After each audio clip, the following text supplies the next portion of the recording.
सरकार के करोड़ों रुपए को बिजनेस में लगाने वाले बैंक घोटाले में 2 और गिरफ्तारियां हुई हैं। दरअसल इसमें एक गिरफ्तारी पंचायती विभाग के डीवाई सुपरिटेंडेंट नरेश बवानी और दूसरी गिरफ्तारी एक सीनियर आईएएस करीबी मनीष जिंदल की हुई है। सरकारी अधिकारी नरेश बवानी ने ही मास्टरमाइंड बैंक मैनेजर रहे रिभव ऋषि के साथ मिलकर सरकार के करोड़ों रुपए प्राइवेट बिजनेस अकाउंट में ट्रांसफर करवाए थे। इस खेल में जिस होटल का जिक्र आ रहा है वो होटल भी नरेश बवानी का बताया जा रहा है, जहां घोटालेबाज अफसरों के साथ मिलकर गुप्त मीटिंग होती थी।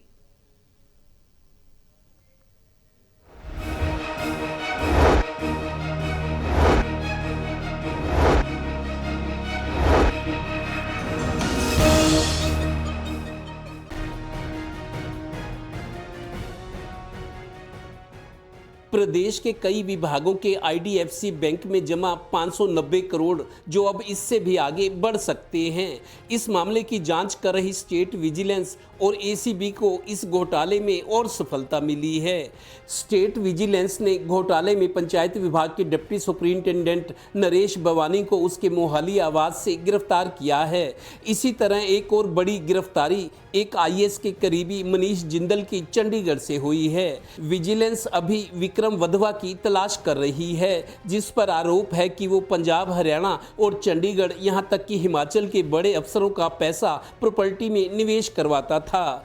उस पर खुद भी करोड़ों के प्रॉपर्टी बनाने के आरोप हैं। ये मामला एक हफ्ता गुजर जाने के बाद भी आज मीडिया में सुर्खियां बना हुआ है। सरकार ट्रांसपेरेंसी की बात करती है, सच्चाई सामने आएगी क्योंकि कुछ आईएएस के नाम भी आ रहे हैं इसमें। इसके लिए जो 500 करोड़ का जो हमारे जो बैंकों का जो हमारे बैंक का भी पंचायत के उसका भी एक बैंक में गया था, लेकिन हरियाणा सरकार ने 2 दिन के अंदर वो सारा पैसा वापसी ले लिया और उसमें विद इंटरेस्ट पैसा सारा वापसी आ गया है। इसलिए आज वो इंक्वायरी अभी चल रही है, जो उसमें दोषीगण हैं उनके खिलाफ सख्ती कार्रवाई होगी। गौरतलब है कि पंचायत विभाग के इस डिप्टी सुपरिंटेंडेंट नरेश बवानी को 7 दिन की रिमांड पर लिया गया है और उससे पूछताछ में कई अहम जानकारियां सामने आएंगी।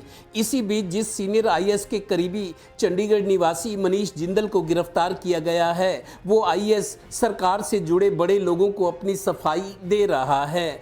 परतें उघड़ रही हैं तो ये भी सामने आ रहा है कि जिस होटल में डिप्टी सुपरिंटेंडेंट नरेश बवानी घोटाले के मुख्य आरोपी आईडीएफसी में बैंक मैनेजर रहे विभव ऋषि के साथ स्कीमें बनाता था, उसने ही सरकार के करोड़ों रुपए स्वास्तिक इंडिया प्रोजेक्ट में ट्रांसफर करवाए। ये होटल भी उसी नरेश बवानी का है।